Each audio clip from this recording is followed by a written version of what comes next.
Good day everyone, welcome to my channel tech Informania. And आज की video में मैं कंपैरिजन करूंगा मोटो E4। ये दोनों अलग अलग वेरिएंट के फ़ोन हैं मेरे पास।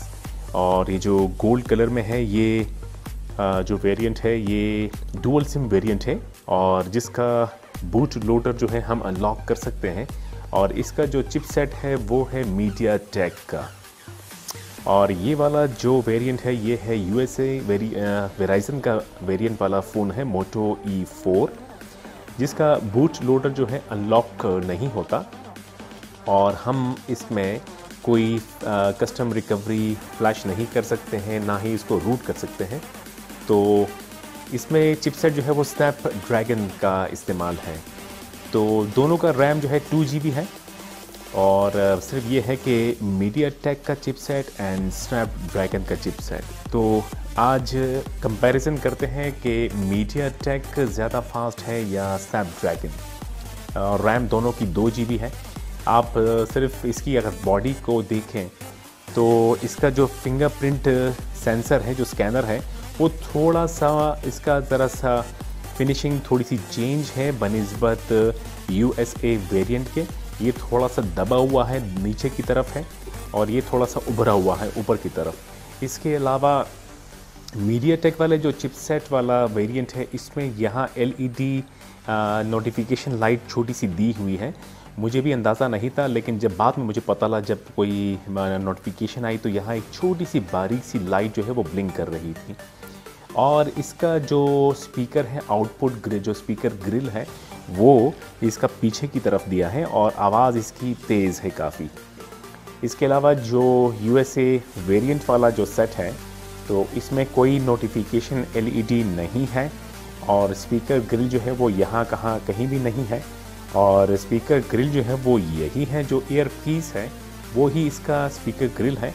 और साउंड जो है वो इसकी बहुत तेज़ है, क्योंकि मैं इसको काफ़ी तकरीबन महीने से ज़्यादा हो गया मैं ये यूज़ कर रहा हूँ, ये वाला सेट USA वेरिएंट। और जो स्पीकर की आवाज़ आती है वो आप यहीं से सुन सकेंगे, बाकी काफ़ी तेज़ आवाज़ होती है। और LED फ्रंट कैमरे के साथ दोनों में मौजूद है। दोनों का फ्रंट कैमरा सेम है, everything is same, only the difference in chipset. This one is having MediaTek and this one is having a Snapdragon chipset. ठीक है, अब कंपैरिजन शुरू करते हैं। मैं सबसे पहले इसको फैक्ट्री रीसेट करूंगा, दोनों सेट को। फैक्ट्री रीसेट करने के लिए मुझे क्या करना होगा कि वॉल्यूम डाउन की को दबा के रख के और पावर ऑन करूंगा। थोड़ी देर बाद जो है स्क्रीन आएगी। ये स्क्रीन जब आ जाए तो मैं सेट को दोनों कीज़ को छोड़ दूंगा। सेम थिंग मैं करूंगा जो है USA वेरिएंट के साथ। वॉल्यूम डाउन की दबा के रखूंगा, पावर ऑन करूंगा, थोड़ी देर बाद ये स्क्रीन आएगी और मैं दोनों कीज़ को रिलीज़ कर दूंगा। ठीक है जी। अब जैसे आप देख सकते हैं कि इस वाले सेट का मैंने बूट लोडर जो है वो अनलॉक किया हुआ है ऑलरेडी, क्योंकि इसमें ये मेरे पास फ़ायदा है कि मैं इसका बूट लोडर अनलॉक करके इसको मैं रूट करना चाहूँ रूट कर सकता हूँ। इसमें कस्टम रिकवरी, कस्टम रोम की फ्लैशिंग ईजीली मैं कर सकता हूँ, और काफ़ी सारे कस्टम रोम मौजूद हैं जिसकी मैं वीडियो बाद में बनाता रहूँगा। लेकिन इसका बूट लोडर जो है वो लॉक्ड है और इसको हम अनलॉक नहीं कर सकते हैं। तो ये इसमें वेराइजन वाले सेट में ये एक बड़ी अजीब सी बात है कि ये लोग हमेशा जो है अपना बूट लोडर लॉक ही रखते हैं, जो कि मुझे बिल्कुल नहीं पसंद। एनीवे, इसको आगे बढ़ते हैं और वॉल्यूम डाउन की से जो है मैं रिकवरी मोड में जाऊंगा। रिकवरी मोड जब आपको सामने नज़र आ जाए आप पावर की दबा दीजिएगा, ये रिकवरी बूटिंग शुरू हो जाएगी। सेम थिंग आपको इस वाले वेरिएंट के साथ भी मैं करूंगा। रिकवरी मोड लिखा हुआ आ गया, मैं पावर की दबाऊंगा, ये भी बूट होना शुरू हो जाएगा। इस वाली स्क्रीन पे पावर की दबा के वॉल्यूम अप की दबाऊंगा जी। ये USA वेरिएंट वाले जो है इसमें ये तरीक़ेकार है कि पावर की आप दबा के रखिएगा और वॉल्यूम अप की एक बार दबाएंगे तो आपकी रिकवरी स्क्रीन आ जाएगी। अब यही चीज़ मैं ये मीडियाटेक चिपसेट वाले के साथ भी करूँगा। लेट्स सी कि इसमें कौन सी कीज़ का कॉम्बिनेशन है। पावर की मैंने दबा के रखी है और वॉल्यूम अप की दबाऊँगा जी। सेम थिंग मीडियाटेक चिपसेट के साथ भी यही है। अब मैं वॉल्यूम डाउन की से आके 5 वाइप डेटा फैक्ट्री रीसेट में आऊँगा। इसी तरह सेम थिंग मैं USA वेरिएंट वाले के साथ भी करूँगा। दोनों आ गए हैं जी। अब पावर की दबा के दोनों को मैं वाइप डेटा करूँगा, और यहाँ पे मैं ये मुझसे पूछ रहा है wipe all user data this can be undone. क्योंकि मैंने अपना डेटा सारा बैकअप बनाया हुआ है, मुझे इसलिए कोई प्रॉब्लम नहीं है। मैं दोनों को वो करूँ, user data only, no sorry मैंने पावर की दबा दिया। मैं वाइप डेटा फैक्ट्री में जाके और यूज़र डेटा ओनली, नो, मुझे user data and personalize content everything मुझे वाइप चाहिए, मैं कोई चीज़ नहीं छोड़ना चाह रहा। इसी तरह मैं सेम यहाँ पे कंफर्मेशन करूँगा, डिलीट ऑल यूज़र डेटा। ठीक है जी, अब मैं दोनों को पावर की दबा के इसकी प्रोसीजर को शुरू करूँगा। दोनों की वाइपिंग स्टार्ट, इसने वाइपिंग कंप्लीट कर भी दी है और इसने अब की है। अब सिंपली मैं इनको रिबूट करूँगा। लेट्स सी के दोनों वेरिएंट जो कि स्नैपड्रैगन है और ये वाला मीडियाटेक कितना टाइम लेते हैं फर्स्ट बूट होने में। आप देख सकते हैं दोनों में 7.1.1 7.1.1 एंड्रॉयड वर्जन इस दोनों में मौजूद है। ठीक है जी, 1 2 3।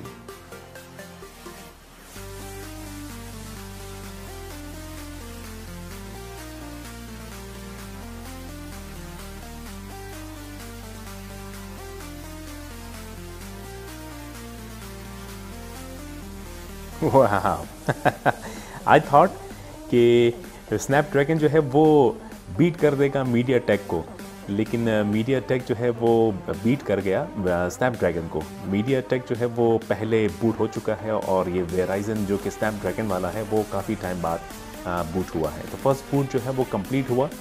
मीडियाटेक ने सबसे पहले फर्स्ट बूट को कंप्लीट किया और स्नैपड्रैगन ने बाद में कंप्लीट किया।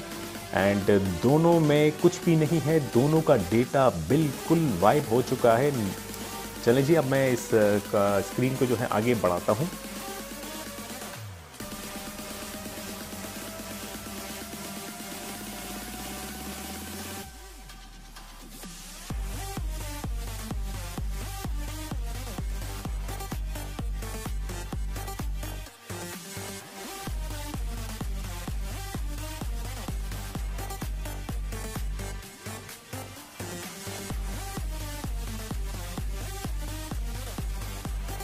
फ़िलहाल मैंने वाईफाई ऑफ कर लिया है और मैं अब सेटिंग में जाऊंगा दोनों की। लेट्स सी के सेटिंग में दोनों की स्पीड क्या है। ठीक है जी, ये सेटिंग है मीडियाटेक की और ये सेटिंग है वेराइजन की। अगर ह्यूमन एरर मेरे जो है, जैसे मैं दोनों को सेटिंग को दोनों टच करूंगा, अब लेट्स सी के मेरे टच में कोई फ़र्क ना आए तो बूट कौन करेगा पहले सेटिंग। 1 2 3, Verizon win. चलें जी, ये तो हो गया 7.1.1। अच्छा, अब हम क्लॉक, दोनों क्लॉक की जो एप्लीकेशन है मीडियाटेक एंड स्नैपड्रैगन, इन दोनों को एक साथ ओपन करेंगे। 1 2 3, same. And contact 1 2 3, wow, same. And this time calculator 1 2 3. Thoda, it was little faster than MediaTek. Okay, let's go back. Now let's open calendar 1 2 3. Wow, same. Let me clear the recent app first. Clear all. Okay. Phone dialer 1 2 3, same. Wow, good. Camera check करते हैं 1 2 3,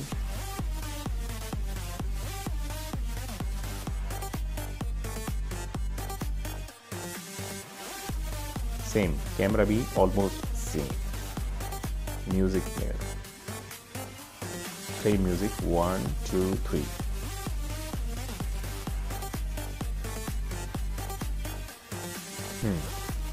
almost same, whereas Snapdragon was little faster but almost same.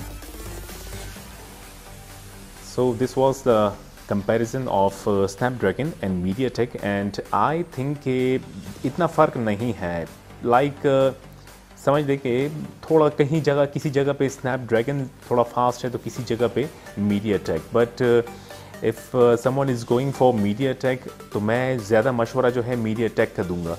Like if you want to buy Moto E4, then I will prefer or I will suggest to go for the MediaTek version and do not to go for the Verizon version. Verizon, this one is Verizon, because Verizon is not letting us to unlock the bootloader, and we can unlock the bootloader of MediaTek. और Snapdragon के कुछ और set भी variant भी है जिसकी boot loader unlock हो सकते हैं, but this one the Verizon the model number is XT1767 is not capable to unlock the boot loader. Okay, तो ये कंपैरिजन की वीडियो थी जो मैंने कर दी है, और मेरा मशवरा जो है वो आपको यही होगा कि अगर आप जाना चाहें तो MediaTek के वेरिएंट पे जाएं और उस वाले Moto E4 में जाएं जिसका बूट लोडर अनलॉक हो सकता है। अगर आप फ्लैशहॉलिक हैं और आप चाहते हैं कि रूट हम करें हैं, और या फिर कस्टम रिकवरी की फ्लैशिंग के बाद कस्टम रोम आप चाहते हैं, बहुत ही जल्द मैं इस MediaTek वाले वेरिएंट में उसकी जो है कस्टम रोम की फ्लैशिंग लाजमी करूँगा, उसकी वीडियो भी बनाऊँगा। बहुत अच्छी रोम मेरे पास अवेलेबल है। तो जो जैसे मैं पसंद करता हूँ कस्टम रिकवरी, कस्टम रोम, और मेरी तरह अगर कोई और भी मेरे दोस्त यार ऐसे हों जो उनको भी फ्लैशहॉलिक हैं और वो चाहते हैं, उनके पास Moto E4 है और वो चाहते हैं कि हम कस्टम रोम की फ्लैशिंग करें, तो गो फॉर द MediaTek और go for the Moto E4 that the bootloader can be unlocked. Thanks for watching my video, and we'll see you in my next video. Till then, goodbye, and please do not forget to subscribe my channel.